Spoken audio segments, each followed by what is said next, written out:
Baik, pada bagian ini kita akan mempelajari mengenai perhitungan dari sifat-sifat koligatif larutan. Di mana sifat koligatif larutan yang pertama adalah penurunan tekanan uap jenuh. Nah, penurunan tekanan uap jenuh ini bisa kita gambarkan dengan wadah yang berisi air di dalam sebuah wadah yang tertutup. Jadi ini wadah, tetapi diisolasi dengan atau kita tempatkan pada sebuah wadah yang tertutup juga. Kemudian ada larutan lagi atau zat cair di mana dia sudah menjadi larutan atau sudah ditambahkan dengan zat terlarut. Nah, hal ini menyebabkan penguapan dari kedua wadah ini berbeda. Ya, meskipun keduanya sama-sama berada di sebuah wadah yang tertutup, tetapi penguapannya itu berbeda. Hal ini disebabkan oleh zat terlarut, di mana zat tersebut akan menghalangi penguapan air. Nah, jadi pada larutan itu kan sudah ada zat terlarut, tetapi yang menguap bukan zat terlarutnya, tetapi yang menguap itu adalah airnya atau pelarutnya.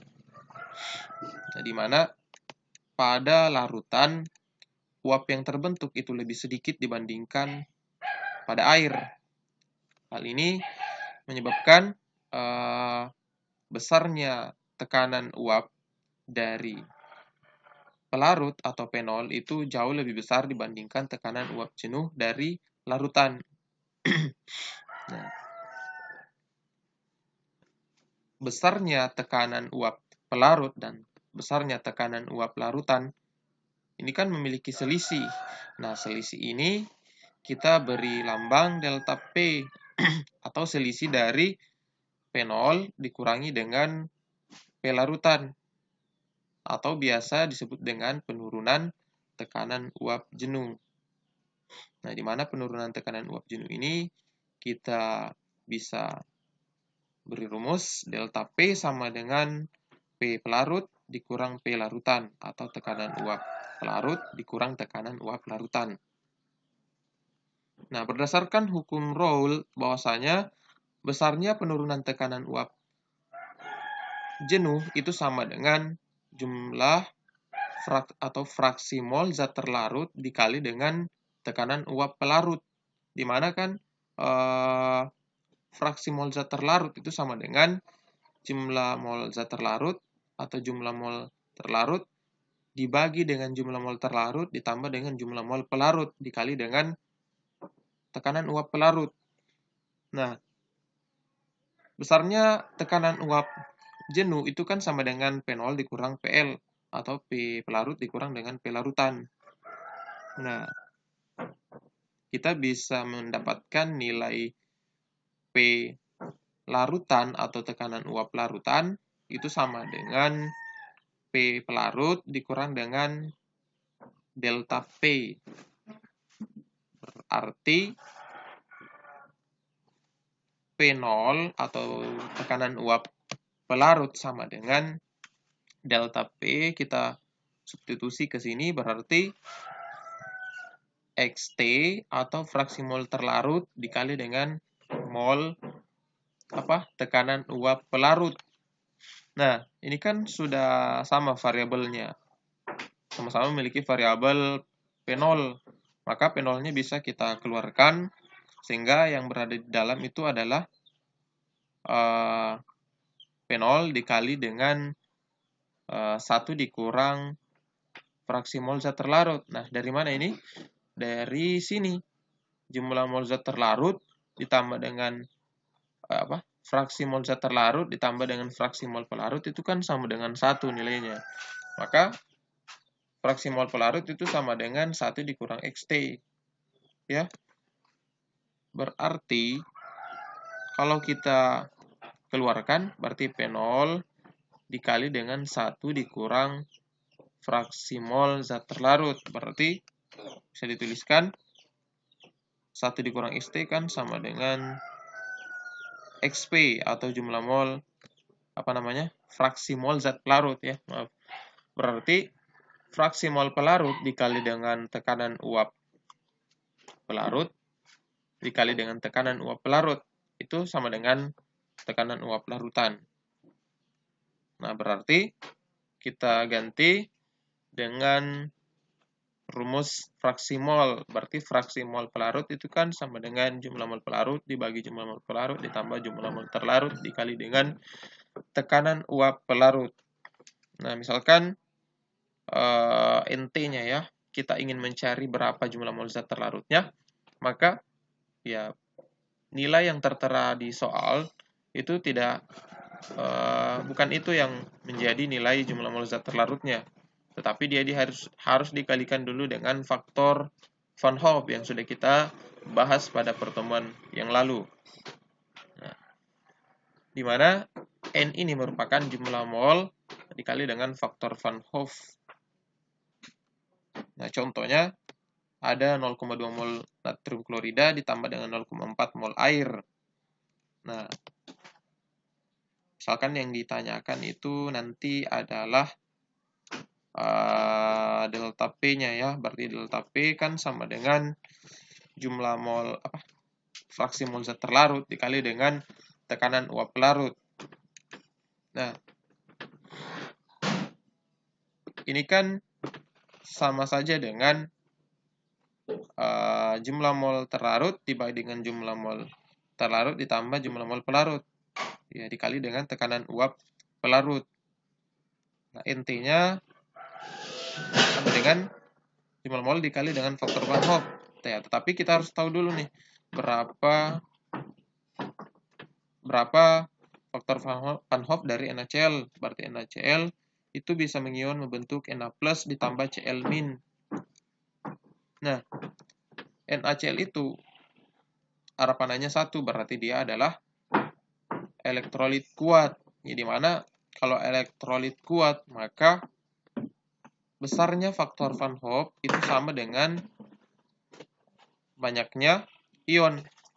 Di mana di sini ionnya berjumlah 2, berarti faktor Van Hoff-nya juga ada 2. Berarti NT-nya sama dengan jumlah molnya yaitu 0,2 dikali dengan 2 ion tersebut.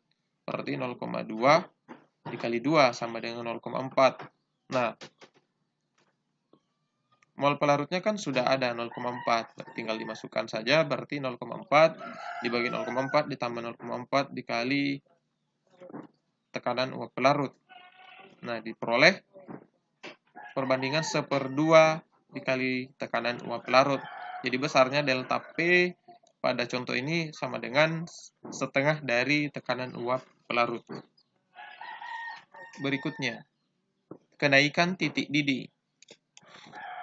Delta P atau penurunan tekanan uap jenuh, di mana pada suhu yang sama, yaitu tekanan uap pelarut itu lebih besar dari tekanan uap larutan, di mana tekanan uap pelarut dan tekanan uap larutan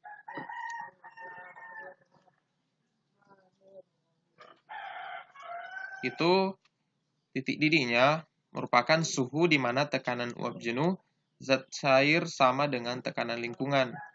Jadi titik didih merupakan suhu di mana tekanan uap jenuh zat cair itu sudah sama dengan tekanan lingkungan. Tekanan lingkungan berapa? Ya, tekanan lingkungan kan sudah kita bahas, yaitu 760 mm Hg atau 1 atm ya. Jadi, ya kapan suatu zat cair itu dikatakan mencapai titik didih, yaitu ketika suhu tekanan uap jenuh tersebut, tekanan uap jenuhnya itu sudah sama dengan tekanan lingkungan, yaitu 760 mm Hg.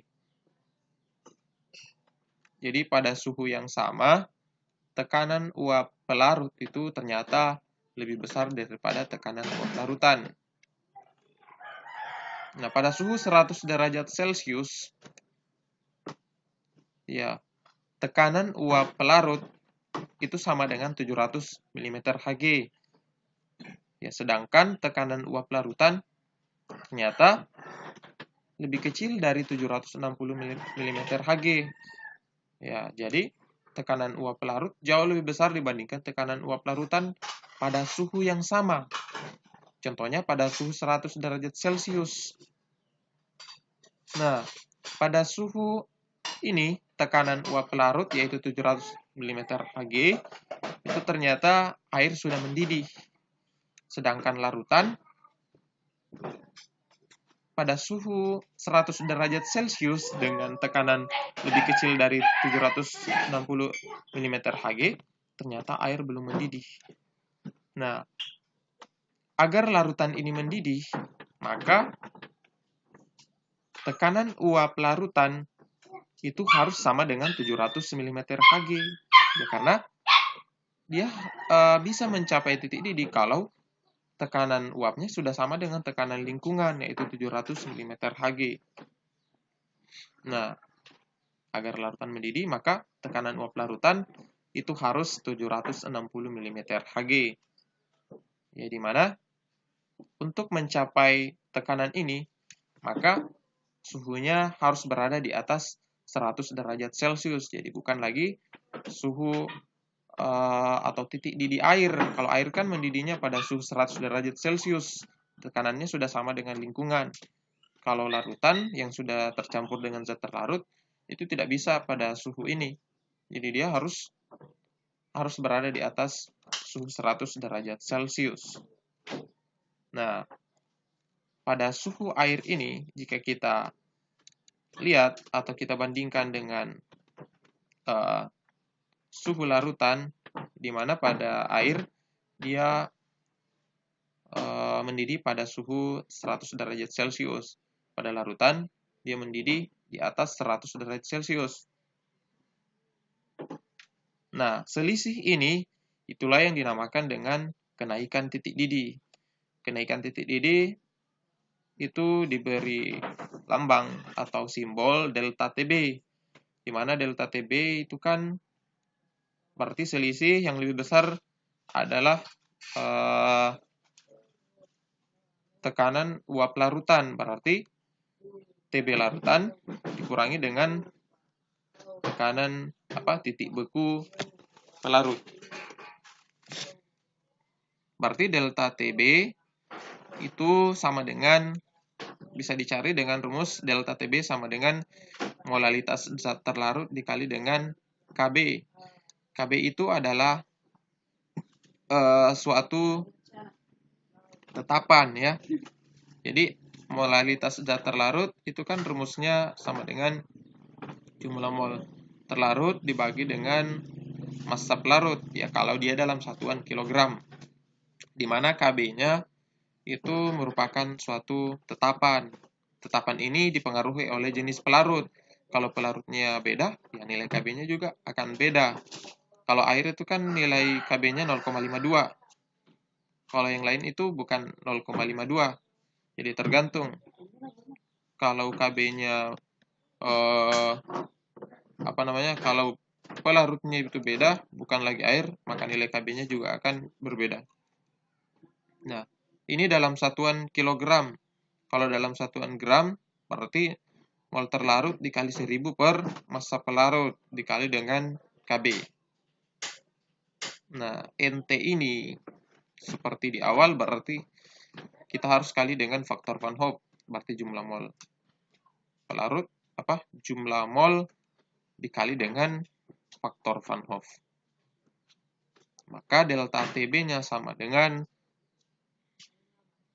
NT, jadi NT di sini ya, NT dikali dengan faktor Van Hoff dikali 1000 per massa pelarut dikali KB. Berikutnya,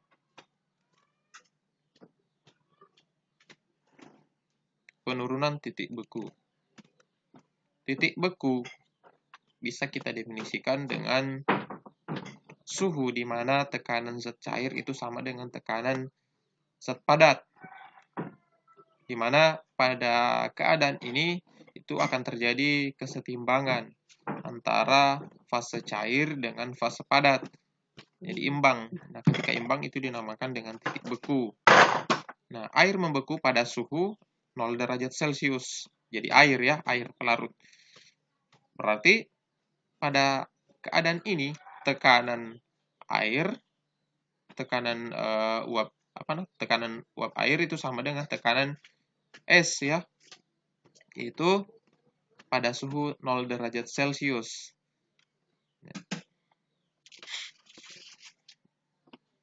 Tekanan uap zat cair itu lebih kecil daripada tekanan uap zat padat. Nah, maka pada keadaan ini itu wujud zat cair itu dalam keadaan cair. Nah, jika tekanan zat cair itu lebih besar daripada tekanan zat padat, tekanan uap zat padat, maka dia dalam keadaan fase padat. Jadi seperti ini, tekanan zat cair ya, tekanan uapnya. Jadi kalau tekanan uap zat cair itu kan lebih sedikit, maka lebih banyak yang tekanan uap zat cair ini kan lebih sedikit ya, lebih kecil dibandingkan dengan tekanan uap zat padat. Jadi pasti fasenya dalam keadaan cair ya. Kalau tekanan uap zat cairnya lebih besar dibandingkan tekanan uap zat padatnya, jadi yang menguap lebih banyak dibandingkan yang yang memadat ya, maka fasenya adalah padat. Di sini kan tekanan uapnya, jadi uap yang terbentuk itu lebih sedikit, ya otomatis dia fasenya cair kan. Ya, maka ini terjadi ketika suhunya itu berada di atas 0 derajat Celcius. Jadi pada 0 derajat Celcius itu dia dalam keadaan beku. Nah, ketika sudah lewat dari sini, suhu ini berarti fasenya akan berubah menjadi cair. Nah, ya seperti es batu ya. Berarti kalau dia dalam fase padat, berarti itu suhunya berada di bawah 0 derajat Celcius. Nah, suhu pada 0 derajat Celcius itu tekanan uap larutan ya. Sekarang kita bahas mengenai larutan. Jadi sebelumnya adalah air ya, atau pelarut murni. Nah, bagaimana dengan larutan? Kita hubungkan dengan larutan. Kalau pada suhu 0 derajat Celcius itu tekanan uap larutan dalam keadaan cair itu jauh lebih besar daripada tekanan uap larutan dalam keadaan padat. Ya. Nah, di mana pada keadaan ini itu wujud larutan dalam keadaan cair. Ya. Jadi berbeda dengan air atau pelarut ya. Kalau larutan pada suhu 0 derajat Celcius itu ternyata dia masih wujudnya cair. Karena tekanan uap larutan itu masih lebih kecil daripada tekanan uap larutan. Nah, kalau suhunya berada di bawah 0 derajat Celcius, maka tekanan uap larutan dalam keadaan cair itu sudah sama dengan tekanan uap larutan dalam keadaan padat. Maka tercapailah titik beku, di mana titik beku itu terjadi ketika suhunya yaitu suhu di mana tekanan wujud cairnya itu sudah sama dengan tekanan wujud padatnya. Nah, ini sudah tercapai, tetapi berada di bawah 0 derajat Celcius. Nah, pada keadaan ini, itulah tercapai yang namanya titik beku. Ya, berbeda dengan berbeda dengan pelarut. Hal ini disebabkan karena di dalam larutan sudah ada zat terlarut. Ya, di mana zat terlarut ini itulah yang menyebabkan terjadi perbedaan titik beku antara air dengan larutan. Nah, selisih antara titik beku air dengan titik beku larutan ini itulah yang dinamakan dengan penurunan titik beku. Jadi penurunan titik beku dilambangkan dengan delta TF, di mana delta TF itu sama dengan TF pelarut, ya, karena di sini lebih besar nilainya lebih besar daripada TF larutan, ini kan di bawah ya, berarti 0 dikurang dengan TF larutan misalnya ya. Ya, maka bisa juga dicari dengan rumus delta TF sama dengan molalitas zat terlarut dikali dengan KF. Di mana molalitas zat terlarut itu sama dengan jumlah mol zat terlarut dibagi dengan massa pelarut dikali dengan KF. KF ini adalah suatu tetapan ya. Jadi dia adalah tetapan yang juga dipengaruhi oleh jenis pelarutnya. Nah, kalau pelarutnya beda, maka nilai KF-nya juga pasti akan berbeda. Terus, ini untuk satuan kilogram. Kalau dia satuan gram, maka rumusnya adalah jumlah mol terlarut dikali 1000 per massa pelarut dikali dengan tetapan titik beku. Di mana jumlah mol zat terlarut itu sama dengan jumlah mol dikali dengan faktor Van Hoff-nya ya. Contoh BaCl2. Kalau dia dilarutkan di dalam air, maka dia akan terionisasi membentuk Ba2+ ditambah 2Cl-. Nah, kalau BaCl-nya misalkan molnya adalah 0,2. Maka kita bisa menghitung berapa jumlah mol terlarutnya. Karena dia terionisasinya sempurna, berarti dia elektrolit kuat ya. Maka jumlah faktor Van Hoff-nya itu sama dengan jumlah molnya atau N-nya ya. Berarti ada 2 ion, maka 0,2 dikali dengan ada 2 ion, tapi di sini ada 3 ya, 2Cl-. Berarti 3, berarti 0,2 dikali 3 sama dengan 0,6. Berikutnya, tekanan osmosis. Ya, misalkan ada tabung U yang berisi larutan ya, dimana pada sisi ini itu berisi larutan encer dan pada sisi yang lain itu berisi larutan pekat. Jadi konsentrasinya itu beda. Nah, jika dibiarkan seperti ini, maka suatu saat keadaannya akan seperti ini. Jadi, pada larutan encer, volumenya akan turun. Dan pada larutan pekat, volumenya akan meningkat. Nah, peristiwa ini dinamakan peristiwa osmosis, di mana terjadi pergerakan neto air dari konsentrasi yang rendah, yaitu larutan encer, konsentrasi zat terlarutnya rendah, ke konsentrasi yang tinggi, yaitu larutan pekat, yang konsentrasinya lebih tinggi daripada larutan encer. Nah, keadaan ini akan terus berlanjut. Jadi, volume larutan encer akan terus turun sampai kemudian terjadi suatu keadaan yang dinamakan keadaan isotonis. Jadi, keadaan isotonis ini artinya adalah sudah terjadi kesetimbangan. Terjadi kesetimbangan pelarut pada larutan encer dengan larutan pekat. Jadi, ketika sudah setimbang, maka dia tidak akan mengalir lagi ke tabung sisi bagian tabung yang lain. Jadi, di sini ada sebuah selaput permeabel, semi permeabel. Jadi, pada selaput ini, disitulah pelarut itu akan mengalir dari larutan encer ke larutan pekat sampai dia mencapai keadaan yang dinamakan keadaan isotonis, yaitu keadaan di mana terjadi kesetimbangan antara larutan encer dengan pelarut dari larutan encer dengan larutan pekat. Nah, selaput semi permeabel ini kalau kita perbesar, maka bentuknya ya kurang lebih seperti ini. Dia berisi rongga-rongga kecil. Jadi di sini ada rongga-rongga kecil. Nah, di mana kita misalkan ini adalah partikel dari pelarut ya. Partikel pelarut itu lebih kecil daripada rongga-rongga dari selaput semi permeabel.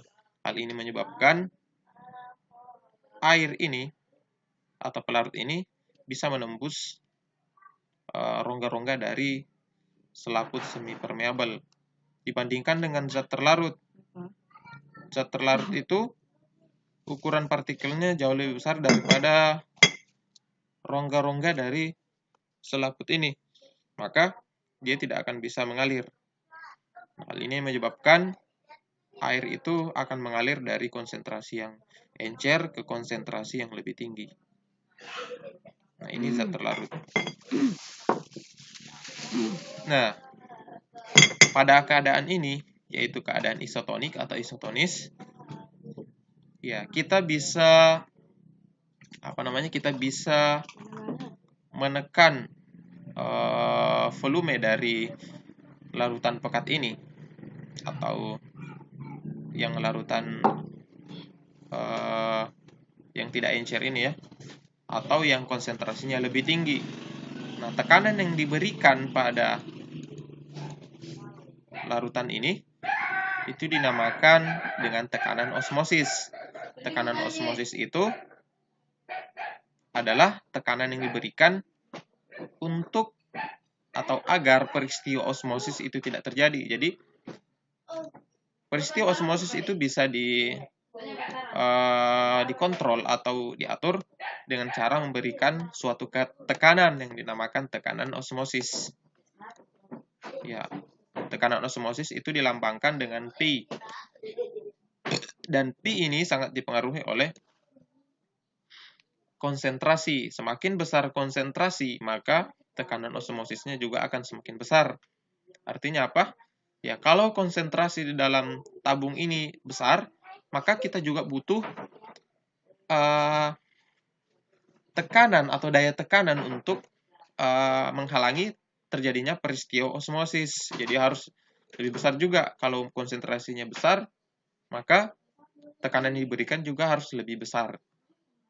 Nah, kita bisa menghitung dengan persamaan gas ideal, berarti tekanan dikali dengan volume sama dengan jumlah mol dikali dengan R dikali dengan T. Maka kita bisa mendapatkan rumus tekanan sama dengan jumlah mol dibagi dengan volume dikali tetapan R dikali dengan suhu ya. Maka P N per V itu kan adalah rumus molaritas ya. Berarti itu sama dengan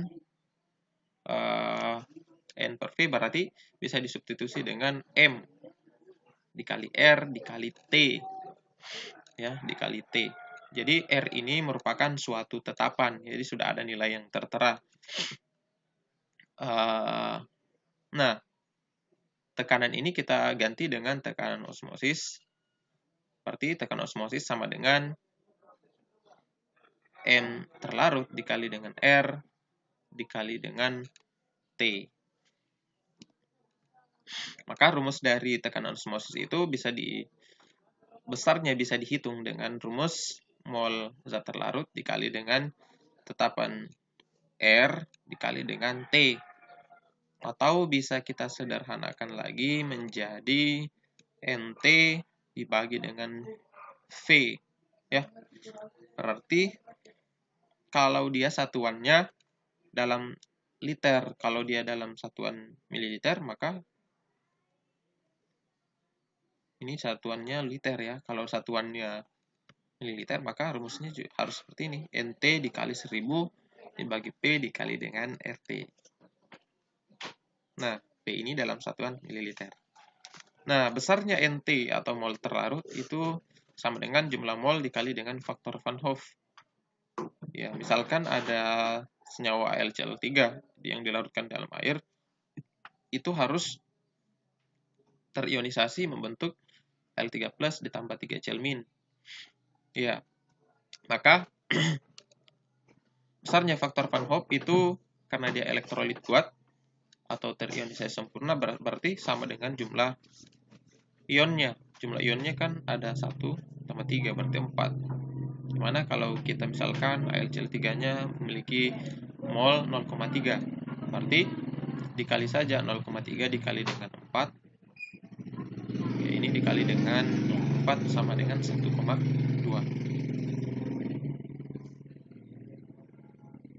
Contoh 1 ya. Sebanyak 6 gram urea dengan MR60 dicampur dengan 27 gram air dengan MR8. Jika tekanan uap air pada suhu tersebut sama dengan 32 mm Hg, maka tekanan uap jenuh larutan adalah, ya kita jawab. Yang ditanyakan adalah tekanan uap jenuh larutan. Berarti tekanan uap jenuh larutan berarti P larutan ya, tekanan uap larutan. Nah, untuk mendapatkan rumus ini kita dari sini dulu, berangkat dari rumus penurunan tekanan uap jenuh. Berarti delta P-nya sama dengan P pelarut dikali dengan P larutan atau tekanan uap larutan, di mana untuk mendapatkan tekanan uap larutan itu sama dengan P pelarut dikurang dengan delta P. Di mana tekanan uap pelarut, tekanan uap larutan itu sama dengan tekanan uap pelarut dikurang dengan ini. Kan delta P itu sama dengan, menurut hukum Raoult, fraksi mol dikali dengan mol pelarut ya. Tekanan uap pelarut. Nah, ini kan variabelnya sama-sama tekanan uap pelarut. Kita keluarkan. Nah, dari sini kita berangkat dari sini dulu, berarti XT ditambah XP itu sama dengan 1. Ya. Maka XP-nya itu sama dengan 1 dikurang XT. Berarti fraksi mol pelarut sama dengan 1 dikurang fraksi mol terlarut. Nah, kalau di sini kita keluarkan P0-nya. Berarti sisa 1 dikurang fraksi mol terlarut. Nah, fraksi mol 1 dikurang fraksi mol terlarut itu sama dengan fraksi mol pelarut. Berarti kita ganti saja menjadi XP atau fraksi mol pelarut dikali dengan tekanan uap pelarut. Nah, kita ganti lagi XP, di mana XP sama dengan NP dibagi NP ditambah NT dikali ini, tekanan uap pelarut. Nah, kita belum mengetahui berapa nilai NP. Begitu pula berapa nilai NT-nya ya. Maka kita cari dulu dari NT, di mana NT sama dengan jumlah mol dikali faktor Van Hoff. Nah, senyawanya ingat, senyawanya di sini adalah senyawa urea. Ya, urea itu kalau di dalam air dia tidak terionisasi alias non-elektrolit ya. Maka kalau dia non-elektrolit, ingat bahwasanya faktor Van Hoff-nya itu sama dengan 1 atau biasanya diabaikan ya. Berarti kita masukkan ini N berarti jumlah mol kan massa dibagi dengan MR, di mana massanya adalah 6 dibagi dengan MR-nya 60. Dikali 1 diperoleh 0,1 mol. Sekarang mol pelarut. Mol pelarut itu berarti massa dibagi dengan MR. Air ya, berarti 27 dibagi dengan 18 sama dengan 1,5 mol. Nah, masukkanlah ke dalam rumus ini. Ya, dimasukkan ke dalam rumus ini. Tekanan uap pelarutnya di sini diketahui 32 mm Hg. Berarti kita masukkan 1,5 per 1,5 ditambah 0,1 dikali dengan 32 mm Hg. Maka diperoleh, kalau kita cancel atau kita silang-silang di sini, maka didapatkan 1,5 ditambah 1,6 atau kita jumlahkan ya, 1,5 dibagi dengan 1,6, 1,5 ditambah 0,1 berarti 1,6 dikali 32, maka didapatkan nilai 30 mm Hg.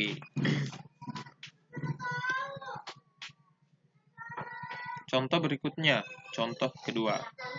Sebanyak 45 gram glukosa atau C6H12O6 dengan MR 180 dilarutkan ke dalam air dengan massa 100 gram.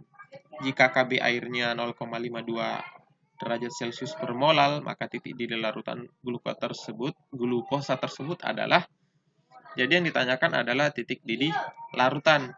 Titik didih larutan itu kan TBL ya, atau titik didih larutan. Kita jawab, dimana besarnya delta TB kan sama dengan TB larutan dikurang dengan TB pelarut. Maka kalau kita ingin mendapatkan TB larutan, itu sama dengan TB pelarut ditambah dengan dikurang ya TB larutan. Kan TB larutan itu lebih besar ya. Maka kalau TB pelarutnya yang dicari, TB larutan yang dicari, berarti TB pelarut atau titik didih pelarut yaitu 100 derajat Celcius dikurangi dengan delta TB-nya. Nah, sini delta TB itu bisa juga dicari dengan jumlah mol terlarut dikali dengan Kb, di mana molalitas zat terlarut itu sama dengan mol terlarut dibagi dengan massa pelarut kalau dia dalam satuan kilogram. Tapi di sini satuannya gram. Berarti dia harus seperti ini. Jumlah mol terlarut dikali dengan 1000 per P dikali dengan Kb.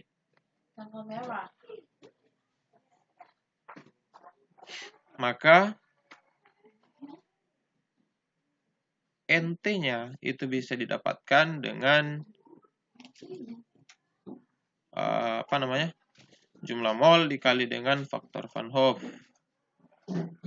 Maka delta TB-nya kita masukkan jumlah mol dikali dengan faktor Van Hoff dikali 1000 per P dikali dengan Kb.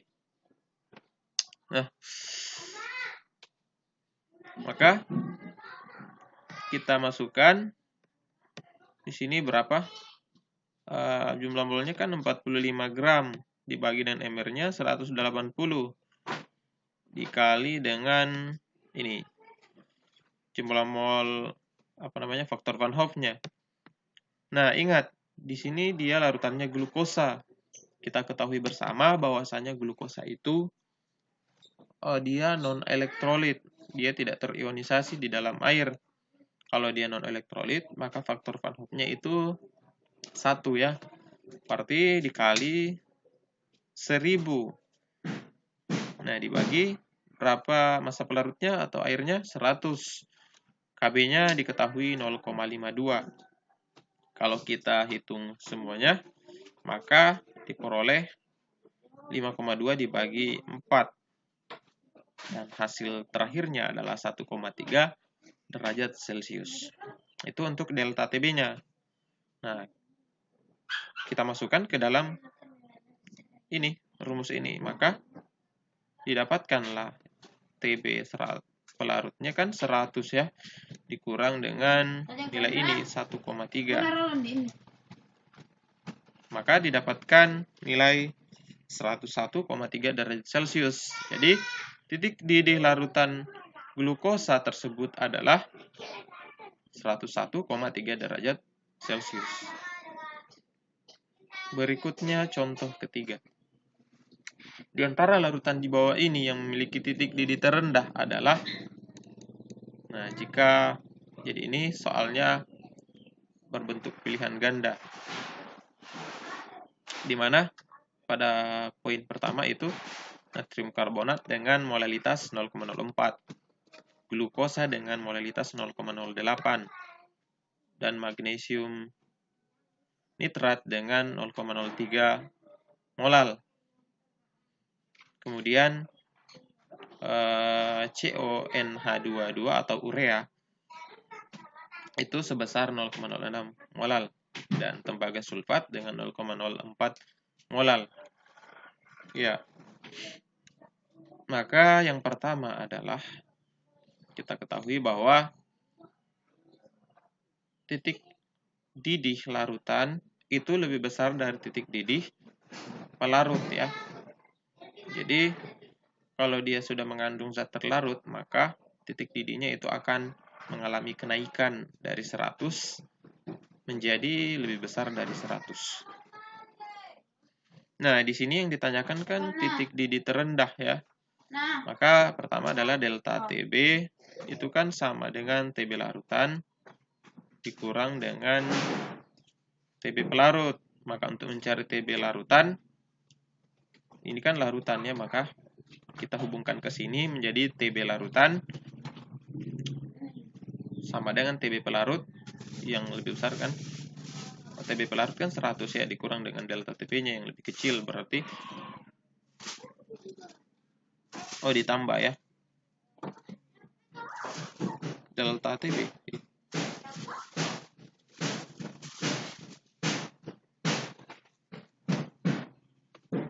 Maka ya di sini ya, ini titik didih. Maka kalau misalkan TB larutannya itu menurun, itu disebabkan juga karena delta TB-nya menurun. Jadi kalau delta TB-nya menurun, maka TB larutannya juga akan menurun ya.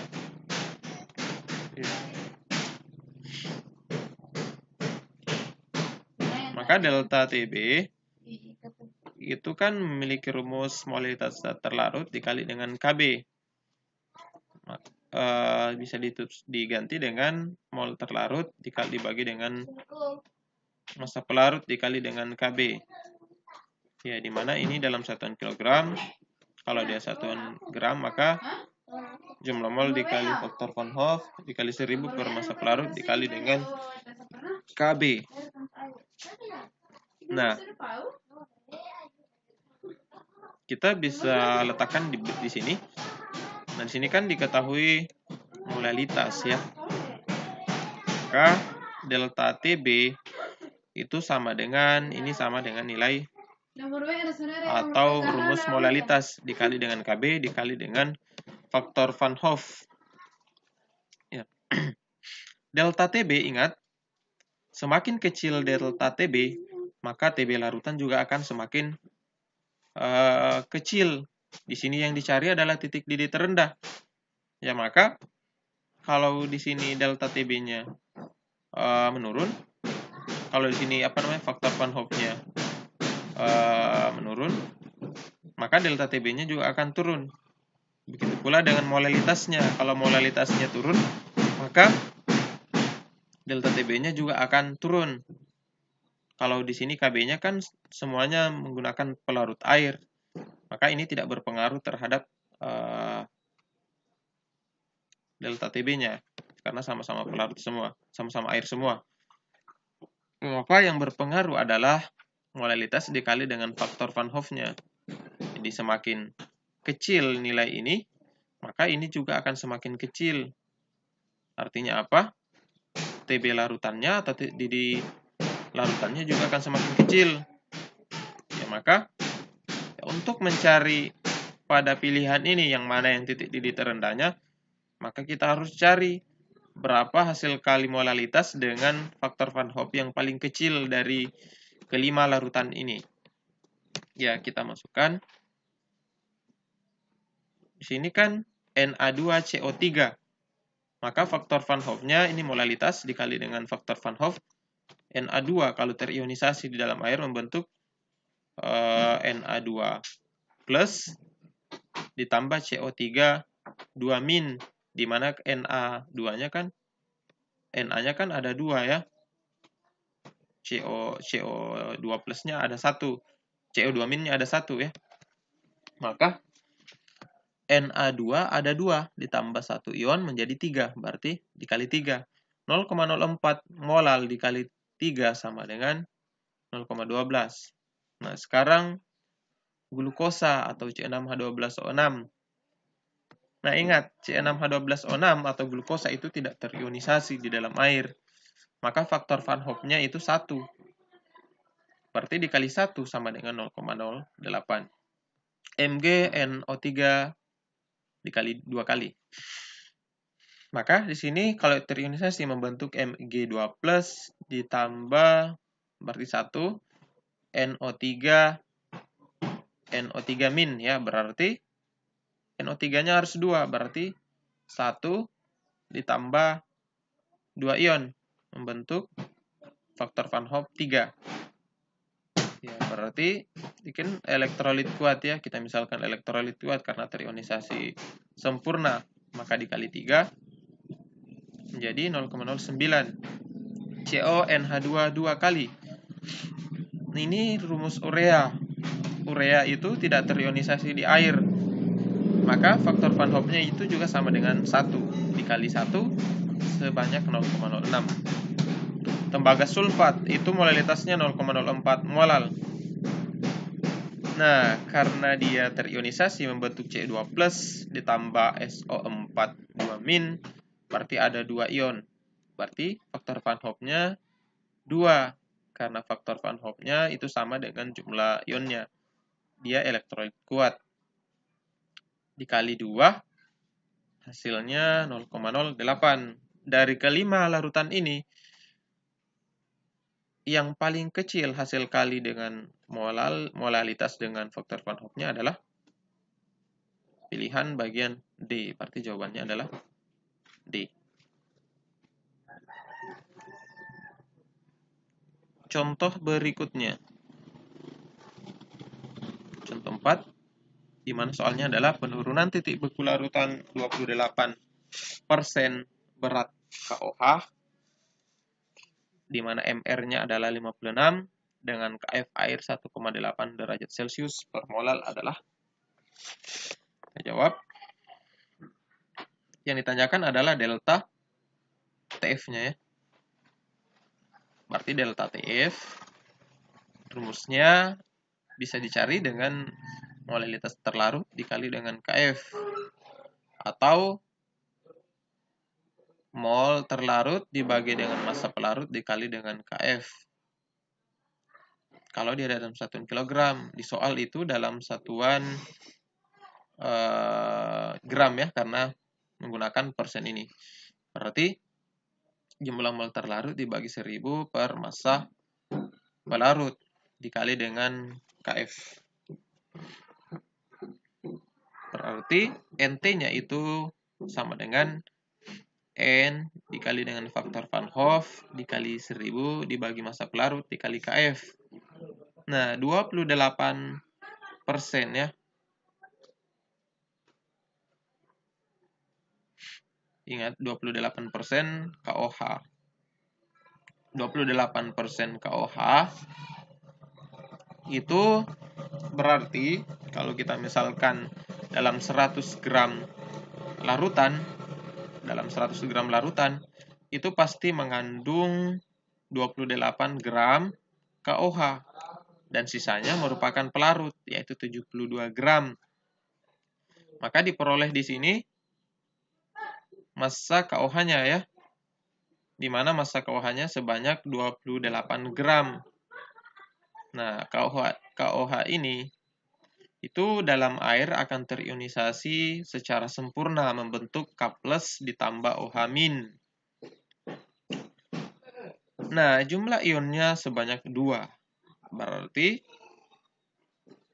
di sini dimasukkan 28 dibagi dengan 56 MR-nya kan, dikali dengan 2. Karena dia kuat, berarti langsung dikali dengan jumlah ionnya.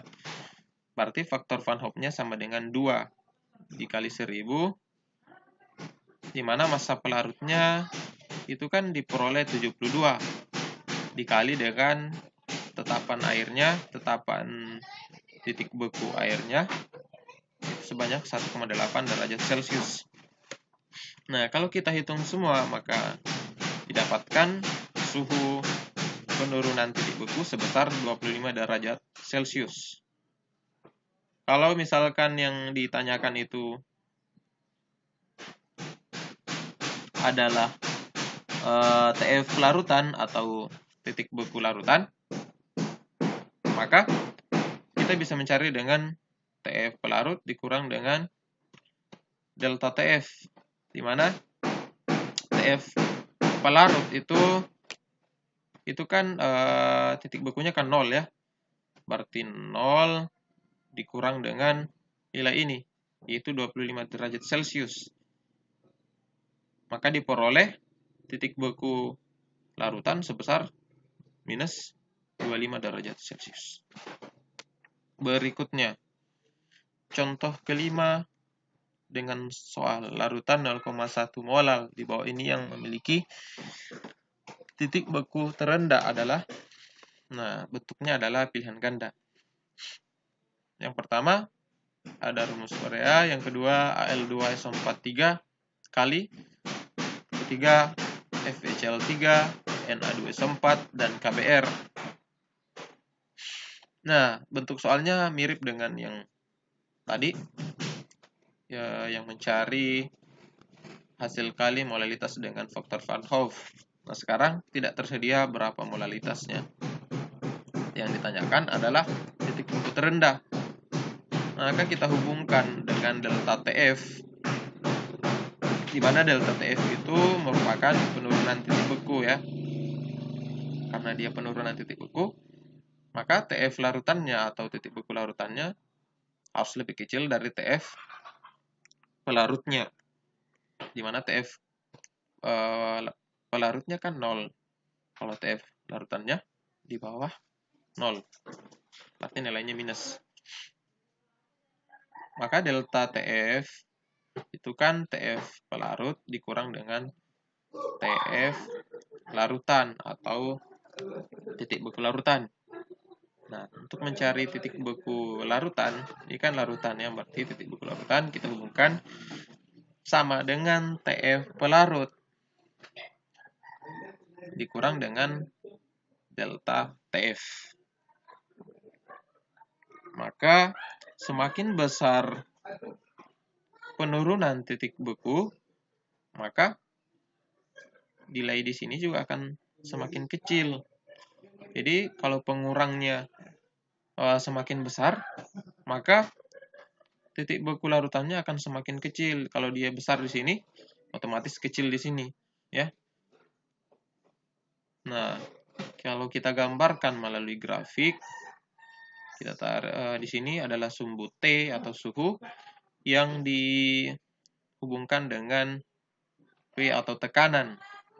Di mana kita tarik garis di sini, ini merupakan garis didih yang terus meningkat seiring dengan pertambahan tekanan uap ya, tekanan uap jenuh. Semakin besar tekanan uapnya, maka suhunya juga akan, titik didihnya akan semakin besar. Jadi ini merupakan garis didih. Kita tarik garis dari sini. Ini merupakan garis beku. Garis beku itu tidak berubah secara signifikan seiring dengan pertambahan tekanan. Jadi suhunya tidak berubah banyak ya. Dimana pada fase ini itu merupakan fase gas. Di sini fase cair, di sini fase padat.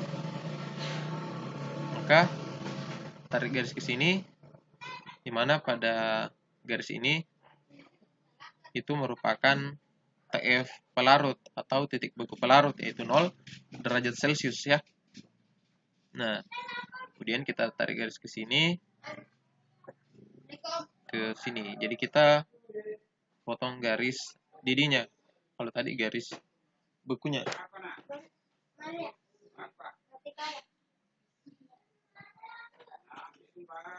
Nah, di sini suhunya ketika mencapai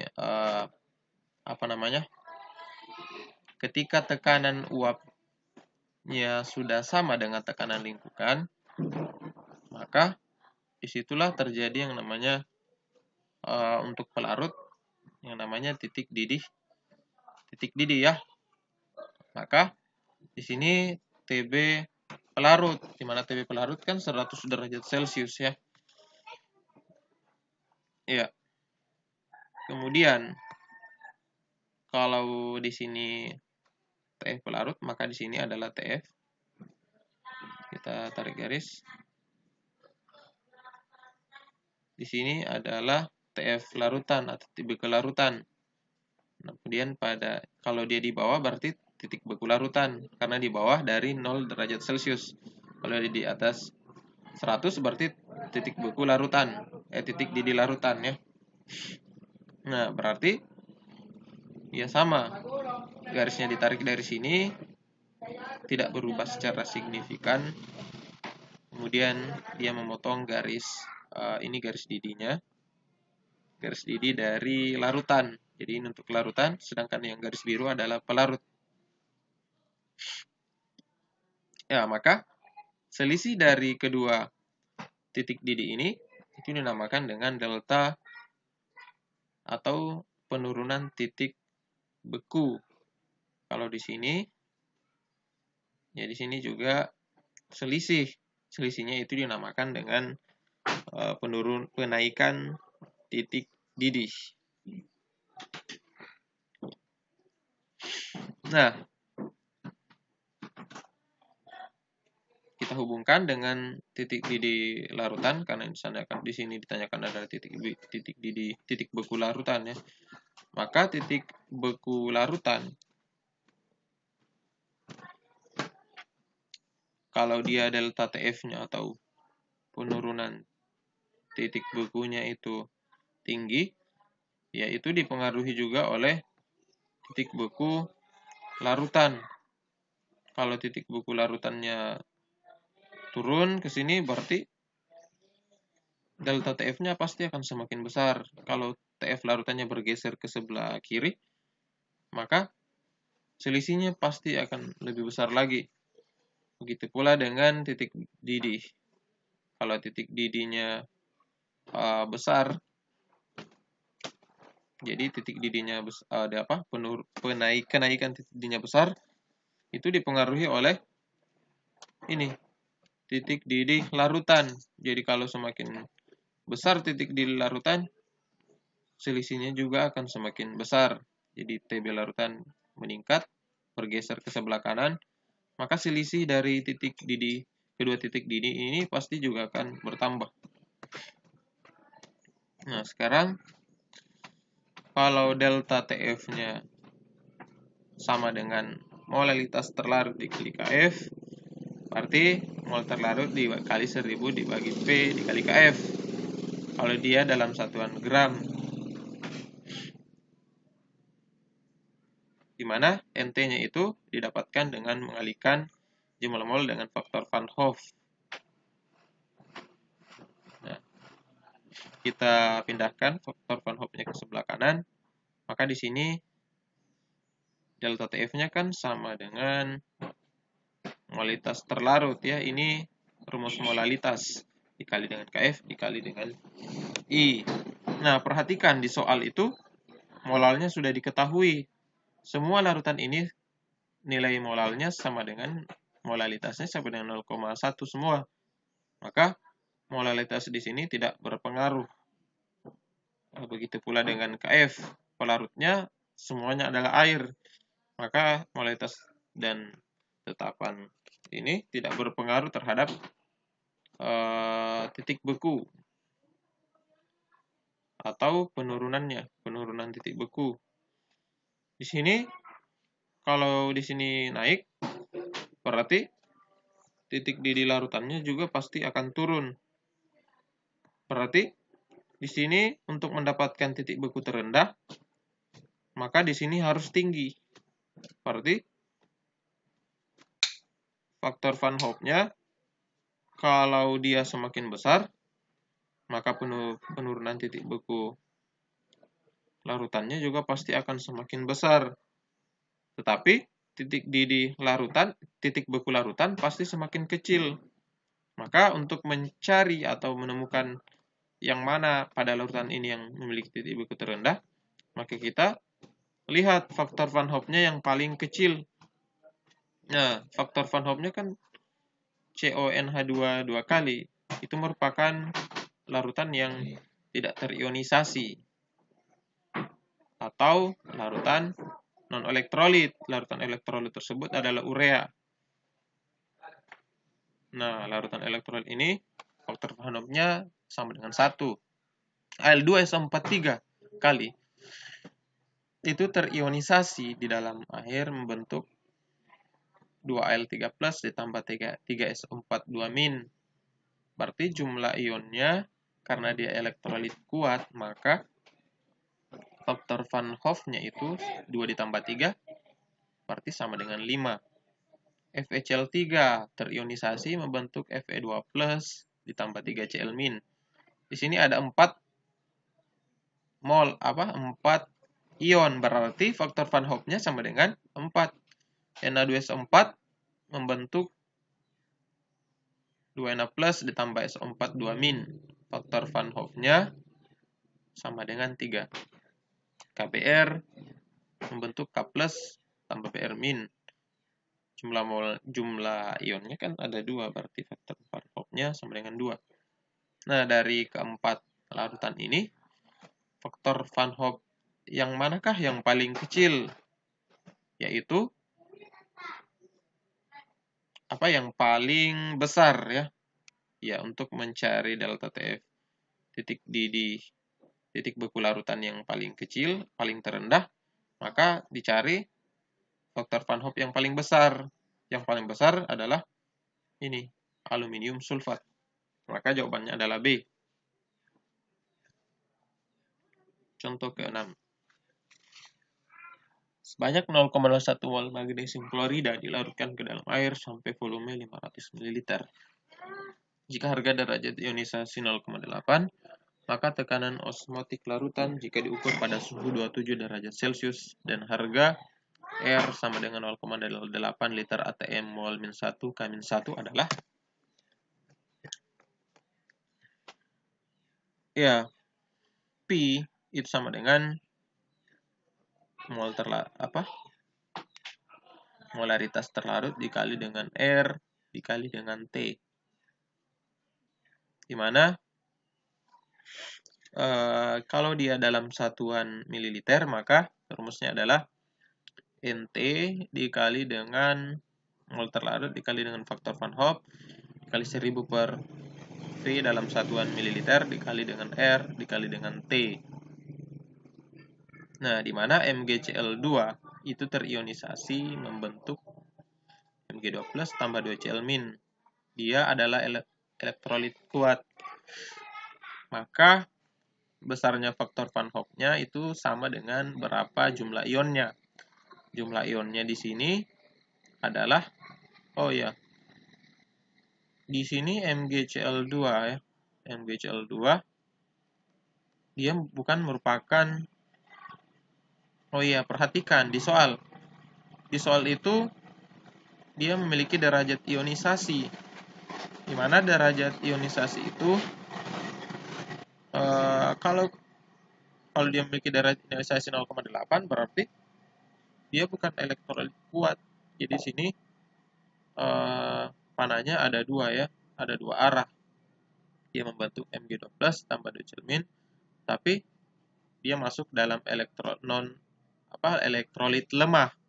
Maka kita harus menggunakan rumus faktor Van Hoff, di mana faktor Van Hoff sama dengan alfa dikali N dikurang 1 ditambah 1. N itu adalah jumlah ionnya. Berarti derajat ionisasinya 0,8. Jumlah ionnya ada 3. Berarti 0,8 dikali 3 kurang 1 ditambah 1.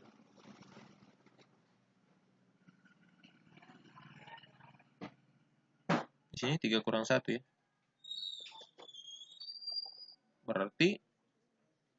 Berarti diperoleh nilainya sebesar 2,6. Faktor Van Hoff masukkan ke dalam rumus ini menjadi 0,01 dari sini yang diketahui 0,01 dikali 2,6 dikali 1000 dibagi volume air yaitu 500 ml dikali R 0,8 liter ATM mol min 1 K min 1 dikali dengan suhu. Suhunya berapa? 27 derajat Celcius. Tetapi satuan dari suhu di sini bukan dalam derajat Celcius tetapi dalam Kelvin. Maka suhu 27 ini harus diubah dulu menjadi Kelvin. Ya, yaitu ditambah dengan 273. Berarti T-nya sama dengan 27 ditambah 273 sama dengan 300 Kelvin. Masukkanlah ke rumus ini 300 Kelvin. Kalau dihitung secara keseluruhan, maka akan diperoleh tekanan osmotik sebesar 1,248 atm. Nah, itulah beberapa contoh perhitungan dari sifat koligatif larutan.